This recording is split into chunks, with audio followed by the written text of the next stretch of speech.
Kenapa sih menurut kamu pengelolaan keuangan yang tertib dan transparan itu penting banget? Apalagi buat lembaga seperti Bawaslu ya, yang sebagai pengawas pemilu. Nah, menurut aku tuh dengan pengelolaan keuangan yang rapi dan transparan Mhm. ini, kita bakal mendapat kepercayaan nih Mbak, baik kepercayaan internal maupun publik. Nah, selain itu,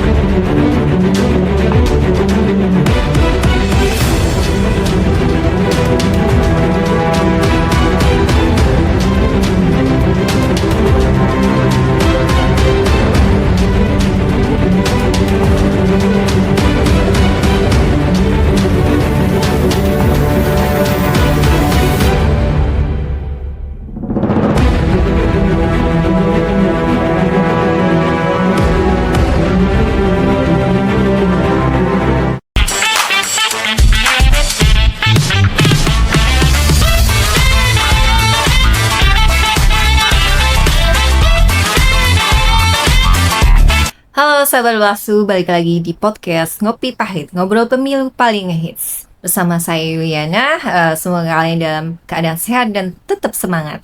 Di episode kali ini kita bakal ngobrol santai tapi tetap berbobot dengan salah satu CPNS di Bawaslu Kota Tegal. Kita bakal bahas cerita di balik jadi CPNS, mulai dari alasan milih Bawaslu, keseharian kerja di bagian keuangan, sampai suka dukanya selama proses adaptasi. Jadi buat kamu yang penasaran gimana rasanya kerja di balik layar pengawasan pemilu, episode ini cocok banget buat kamu. Oke, tanpa basa-basi, bersama saya telah hadir rekan saya, dia dari generasi Z, Fadila Chandra Prasetya. Halo. halo Mbak. Oke, sebelum ngobrol lebih jauh nih, boleh dong kenalin diri kamu dulu ke sahabat Bawaslu, nama, asal, sekarang kamu lagi sibuk ngapain? Oke, halo sahabat Bawaslu, kenalin nama aku Ferdila Chandra Prasetya, biasa dipanggil Ferdila atau Dila. Nah, untuk asal aku nih, aku bukan asli kota Tegal Oh, ya iya. Mbak, tapi anak kabupaten yang pengen ngerantau ke kota nih. Oh, iya. Aku aslinya Kabupaten Klaten. Mhm. Dan buat kesibukan aku selama sehari-hari di sini tuh, sebenarnya aku masih belajar sih Mbak, adaptasi ya, mengenai tentang keuangan Mbak, karena aku di bidang keuangan ya, seperti itu kesehariannya. Oke, kamu sebelum resmi nih jadi CPNS di Bawaslu Kota Tegal, dulu aktivitas kamu apa sih? Kuliah kah, kerja, atau lagi fokus prepare ke CPNS? Sebenarnya aku tuh sebelum masuk CPNS tuh baru aja lulus ya Mbak, jadi aku fresh graduate. Oh, Masya Allah. Dan ikutnya Gen Z yang lolos banshut CPNS ya Mbak. Wah, keren. Jadi kesibukan aku sebelum kerja jadi CPNS ini tuh persiapan Mbak, persiapan dari mulai belajar SKD, ikut tryout, sama habis itu belajar SKB Mbak. Oh iya. Oke. Oh iya, terus nih ya, yang bikin penasaran, kok kamu akhirnya milih di daftarnya tuh di CPNS di Bawaslu, dan kenapa jatuhnya tuh ke formasi analis pengelolaan keuangan APBN ya? Iya.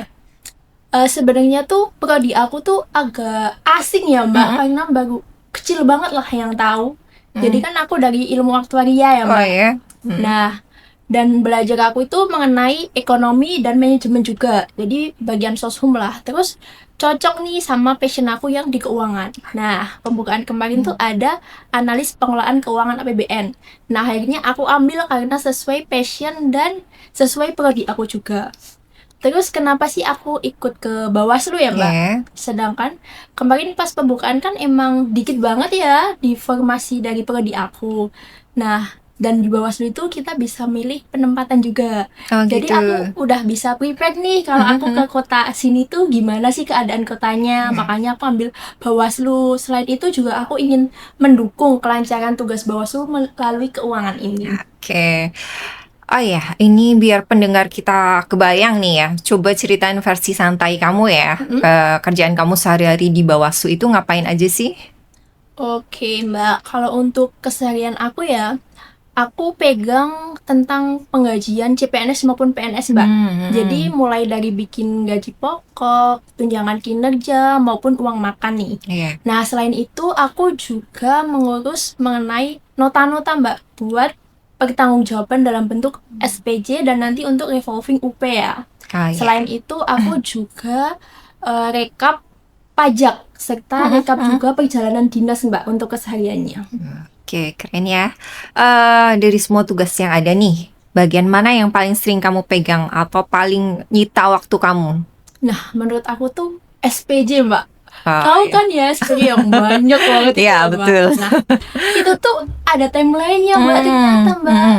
Jadi tiap hari Senin sama Rabu doang nih kita bisa revolving UP. Nah, mau nggak mau kan, kalau misal SPJ-nya baru selesai nih, hamin 1 jam ya, Mbak. Iya. Nah, kita kan juga perlu ngecek lagi ya, Mbak. Iya, betul. Takutnya nanti udah di-upload, ya dibalikin lagi. Mau nggak mau kita ketunda ya, Mbak.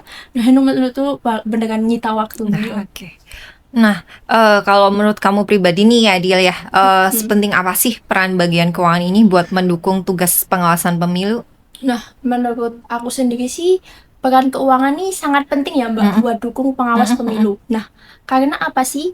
Di sini tuh kita nggak cuma kerja, tapi juga mastiin kalau anggarannya tuh tersusun rapi, tepat, serta dapat dipertanggungjawabkan dari perencanaan, realisasi, maupun pertanggungjawaban. Nah, apabila keuangan ini sendiri tuh lancar, maka kan juga bakal pengawasan pemilu ini tuh jalan maksimal ya, Mbak. Iya, betul. Makanya sangat penting sih. Terus kalau di level kota nih ya, kayak di Bawaslu Kota Tegal, ada nggak tantangan yang paling sering kamu temui soal pengelolaan keuangan? Ada sih, Mbak. Kayak kan tadi kalau aku bilang yang paling menguras tuh SPJ ya. Iya, betul. Nah, tantangannya juga di situ, Mbak. Karena kan kita bener-bener pertanggungjawaban dokumen ya. Sedangkan satu SPJ itu kadang butuh banyak tau, Mbak, buat dokumen-dokumen pendukungnya. Nah, di situ tuh tantangan ketelitian sangat diperlukan.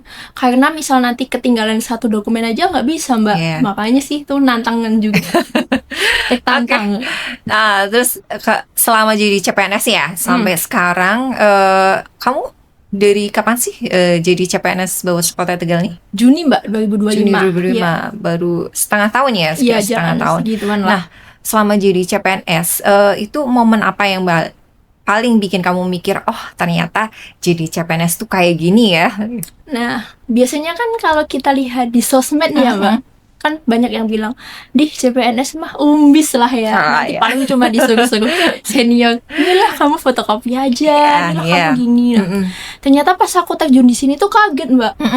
Ternyata para seniornya tuh baik ya, beneran ngajak langsung terjun. Oh ya. Kerja sesuai formasinya, nggak yang kayak di sosmed beneran diajarin gini loh pertanggungjawaban keuangan, gini loh cara ngerjain lewat aplikasinya tuh kayak gini, pakai webnya tuh kayak gini. Jadi beneran diajak terjun kerja Berarti sesuai langsung. langsung terjun kerja ya? Iya, bener. Oke. Untuk awal-awal masuk kerja nih, pernah nggak sih ngerasa kaget sama ritme kerja atau tanggung jawabnya? Terus kamu nyesuainya tuh gimana? Ada, Mbak, kagetnya. Karena kalau dilihat ya ritme kerja teman-teman di Bawaslu Iya, Kota betul. Tegal nih, mereka memiliki komitmen serta keinginan yang pokok kerjaan mereka tuh harus kelar tepat waktu dan benar-benar berkualitas. Iya. Jadi ritme kerja ini tuh cukup menantang diri aku bahwa aku harus ikutin mereka nih, nggak mungkin dong aku leha-leha aja, mau nggak mau aku harus adaptasi nih biar nggak ketinggalan gitu. Oke. Nah, sebagai CPNS ini kan kamu termasuknya ASN ya. Iya. Dari nilai-nilai ASN yang sering digaungkan, itu nilai apa yang menurut kamu paling kerasa penerapannya di kantor? Nilai ASN yang berakhlak Iya. ya, Mbak. Menurut aku sih kolaboratif, Mbak. Iya. Karena kan aku masuknya nih tim keuangan ya. Nah, di sini tuh bener-bener kerjasama tuh diperluin. Meskipun kadang kita udah punya pembagian tugas masing-masing ya. Nah, tapi kadang tuh di tengah-tengah kita emang harus saling belajar bareng. Jadi ada suatu kendala mungkin yang harus kita selesaiin bareng-bareng, atau mungkin dokumen yang harus kita kerjain bareng-bareng. Nah, kolaborasi ini tuh penting karena ini nanti buat kita saling mengingatkan ya, Mbak. Jadi kerjaan kita akan lebih rapi juga, terus minim kesalahan gitu ya. Jadi hasilnya tuh benar-benar bisa dipertanggungjawabkan seperti itu, Mbak.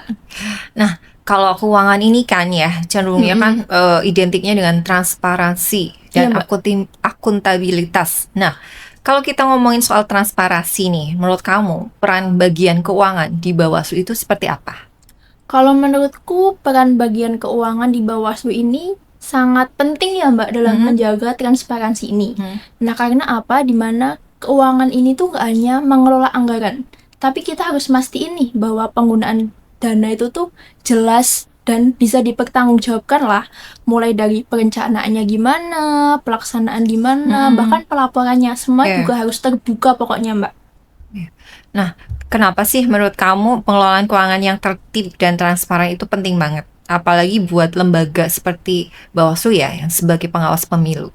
Nah, menurut aku tuh dengan pengelolaan keuangan yang rapi dan transparan ini, kita bakal mendapat kepercayaan nih Mbak, baik kepercayaan internal maupun publik. Nah, selain itu, transparansi ini juga bisa dijadikan sebagai penopang sih Mbak. Penopang agar tugas pengawasan kita ini juga berjalan profesional seperti itu. Oke. Sekarang kan kerjaan kita tuh makin serba digital ya. Menurut kamu, sistem digital di pengelolaan keuangan Bawaslu itu lebih ngebantu atau malah nambah tantangan? Menurut aku ngebantu banget sih Mbak, Ya. apalagi di era sekarangnya yang serba digital. Iya. Bahkan dokumen fisik aja sekarang kayak nggak begitu penting. Yang penting tuh digitalnya kan, karena Digitalisasi bisa ya. kita bagi ke sana ke sini. Nah itu beneran Betul. sangat membantu Mbak, karena apa? Nanti tuh kalau kita butuh sesuatu, kita nggak perlu ngerepotin temen kayak aku minta tolong dokumen ini dong. Nah kan kasihan kalau Iya, temennya betul. lagi sibuk, nanti emosi kan ya. Iya. Nah kalau udah digital kan, aku perlu dokumennya si ini nih, tinggal Iya. buka aja kan. Betul. Oh udah dapet nih. Nah selain itu tuh juga pasti bakal penting Mbak kalau misal dari luar butuh Mbak, kayak misal audit. Nah Iya. kita kan udah siap dokumen digitalnya ya. Jadi kalau pas diminta mendadak tuh udah siap Mbak, Iya, seperti itu. Betul. Kadang kan kalau misalkan audit kan permintaan dari audit kan Iya, banyak banget bener ya, banget, Mbak. kayak Iya. gitu. Nah itu kalau misalkan kita nggak siap datanya kan kita harus cari-cari Iya, dulu kayak bener. gitu. Apalagi nggak ada Betul. digitalnya kan, Iya. makan waktu banget. Nah, terus ada nggak sih kebiasaan kerja baru atau inovasi yang menurut kamu tuh cukup berasa bedanya dibandingkan cara kerja sebelumnya? Kalau bahas inovasi ada Mbak. Nah, kan aku CPNS nih Mbak ya. Iya. CPNS tuh kan wajib laksar nih. Iya. Nah, terus juga kita bikin laporan aktualisasi. Nah, Iya. dan di aktualisasiku ini juga mengangkat digital Mbak. Iya. Pas banget ya. Pas ya. Iya, jadi aku tuh mengangkat digitalisasinya melalui Google Drive Mbak. Jadi di situ tuh semua dokumen keuangan yang sebelumnya tuh belum ada tempat digital secara umum, secara utama ya Mbak. gitu. Pokoknya khusus buat Oh, keuangan iya, tuh iya. belum ada. Nah itu dibuat baru mulai tahun kemarin 2025. Nah di situ semua dokumen yang kita perlukan tuh kita upload di situ. Bahkan dokumen yang diperlukan untuk audit tuh juga disendiriin di situ Mbak. Jadi aman, maunya udah terstruktur lah, kemungkinan kita Iya. udah siapin ya. Terus itu juga memberikan rasa yang apa ya, kayak oh ternyata kalau kita udah punya digital tuh kita agak ayem, aman Iya. gitu ya kalau sewaktu-waktu butuh, seperti itu Mbak. Nah, kalau buat CPNS ya atau pegawai baru gitu, apa sih keuntungan yang paling kerasa dari sistem kerja yang makin digital ini? Kemudahan akses yang paling utama Mbak. Kan seperti tadi ya, yang kalau kita misal minta ke temen, kita nggak perlulah ngerepotin temen, jadi Iya. mudah juga. Terus ternyata kalau via digital tuh kita bisa transfer langsung tau Mbak, kayak Google ke akun satu, dari akun satunya Jadi tuh bisa Google Drive langsung. satu ke Iya. Google Drive yang lain ya. Jadi nggak perlu pusing-pusing harus download, upload gitu, nggak Ya. usah Mbak. Beneran langsung kayak model lanjutin gitu lah. Gampang jadinya kan. Oke, selama jadi CPNS nih, hal baru apa saja sih yang paling banyak kamu pelajari? Baik itu dari sisi teknis kerja maupun dari sisi personal. Oke, kalau dari sisi teknis kerja sih, aku jadi banyak belajar ya Mbak. Dari yang awalnya aku tuh nggak tahu, oh ternyata ini tuh aplikasi yang bisa digunain ya. Ternyata aku harus kayak misal mau revolving UP nih, oh aku harus pakai Sakti nih Iya. buat awalnya bikin SPBY, kwitansi, terus input pungut pajaknya gimana, Iya. sampai ngajuin SPP-nya, seperti itu. Terus kalau dari sisi personal sendiri ya Mbak, aku jadi tambah teliti, disiplin, tanggung jawab sama kerjasama Mbak. Menurutku sifat itu tuh sangat penting ya buat tim, apalagi keuangan ini ya, sangat membantu sih Mbak. Seperti itu. Oke. Nah, dari tadi kan kamu ngomongin kadang ada senior ya, ada mentor kayak gitu. Nah, peran mentor atau senior di kantor kamu ini sejauh mana sih? Itu biasanya ada yang ngarahin, ada yang nemenin, atau langsung dilepas belajar sendiri, gaspol kayak gitu. Kalau untuk senior di Bawaslu Kota Tegal ini termasuk mantap banget sih Mbak. Ya, Jadi keren ya. benar-benar iya diajarin nih, kayak aku belum pernah nih gunain web buat ini, diajarin. Jadi aku diajarin sambil nyatet Mbak. Jadi kan nanti kalau misal praktek lagi kan aku tinggal buka catatannya ya. Iya. Terus kayak kemarin juga pas latsar itu juga dibantu Mbak, Ya gitu. dibimbing. Kayak aduh aku pusing nih permasalahan keuangannya apa nih. Nah itu dibimbing, ini bikin gini-gini deal. Oh ternyata beneran senior di sini ngebimbing sih Mbak. Alhamdulillah banget. Oh iya. Spill senior atau mentornya? Aduh aku pilih. Oke. Sebagai penutup nih, apa harapan kamu ke depan selama menjalani peran sebagai analis pengelolaan keuangan APBN di Bawaslu Kota Tegal? Oke, buat harapan aku sih, semoga di sini aku bisa terus belajar sama berkembang ya Mbak. Selain itu, mungkin aku bisa berkontribusi lebih baik dibanding sebelumnya dalam mewujudkan pengelolaan keuangan yang lebih tertib, transparan, dan akuntabel. Selain itu, aku juga bisa berkolaborasi dengan tim yang lebih baik, serta dapat menjaga kepercayaan publik ya mengenai bagaimana sih keuangan di Bawaslu Kota Tegal. Oke. Terakhir, Dil, satu kalimat buat ngegambarin pengalaman kamu jadi CPNS di Bawaslu Kota Tegal. Sangat menyala abangku. Ya, Masya Allah. Terima kasih banyak Dila sudah mau berbagi cerita hari ini. Semoga obrolan santai kita bisa kasih gambaran dan inspirasi buat sahabat Bawaslu yang nonton acara podcast ini. Buat sahabat Bawaslu yang sudah nonton sampai dengan selesai, terima kasih banyak. Jangan lupa share dan follow. Sampai jumpa lagi di episode selanjutnya. Bersama rakyat, awasi pemilu. Bersama Bawaslu, tegakkan keadilan pemilu.